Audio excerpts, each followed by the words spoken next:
ఎక్కువగా పేరెంట్స్‌కి వచ్చే డౌట్ ఏంటి అంటే, మా మా పిల్లల ఫేస్ మీద తెల్ల మచ్చల్లాగా వస్తున్నాయండి. అదేమన్నా ప్రాబ్లమా అని అడుగుతూ ఉంటారు. సో, ఎందుకొస్తాయి ఈ తెల్ల మచ్చలు అనంటే, ఒకటి దాన్ని పిటీరియాసిస్ ఆల్బా అని అంటామనమాట. అంటే ఏంటి? దాన్నే మనము ఎటోపిక్ డెర్మటైటిస్ అంటాము, ఎగ్జిమా అంటాము.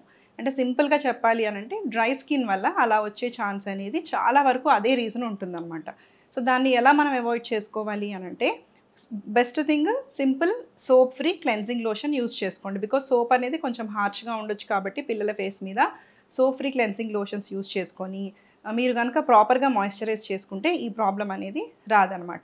ఇంకా సెకండ్ కామన్ థింగ్ ఏంటి అనంటే బికాజ్ ఆఫ్ వైటమిన్ డెఫిషియన్సీ అంటే వైటమిన్ డి కానీ, ఈ కానీ, బి12 కానీ లేకపోతే any kind of nutrient like calcium mineral deficiencies like calcium, iron ఇలాంటి డెఫిషియన్సీస్‌లో కూడా తెల్ల మచ్చలనేది రావచ్చు. సో, ఇది పెద్దగా కంగారు పడే విషయం అయితే కాదు. పిల్లలకి వస్తూ ఉంటాయి, పోతూ ఉంటాయి. ఒకటేంటంటే మనం డిఫరెన్షియేట్ చేసుకోవాలి. ఇది నార్మల్‌గా వచ్చిన డ్రై స్కిన్ వల్ల వచ్చిన తెల్ల మచ్చలా? లేకపోతే విటిలిగోనా? విటిలిగో అంటే మనం బొల్లి అని అంటాం గదా! దాంట్లో ఏంటంటే మెలనిన్ ప్రొడక్షన్ అనేది సరిగ్గా లేకపోవడం వల్ల అది జరగొచ్చనమాట. సో, మీరు ఈ డౌట్ ఒక్కటి క్లారిటీగా మీ డాక్టర్‌ని అడిగి తెలుసుకుంటే ఇంకా నార్మల్‌గా వచ్చే తెల్ల మచ్చలకి మీరు ఎక్కువగా కంగారు పడాల్సిన అవసరం అయితే లేదు.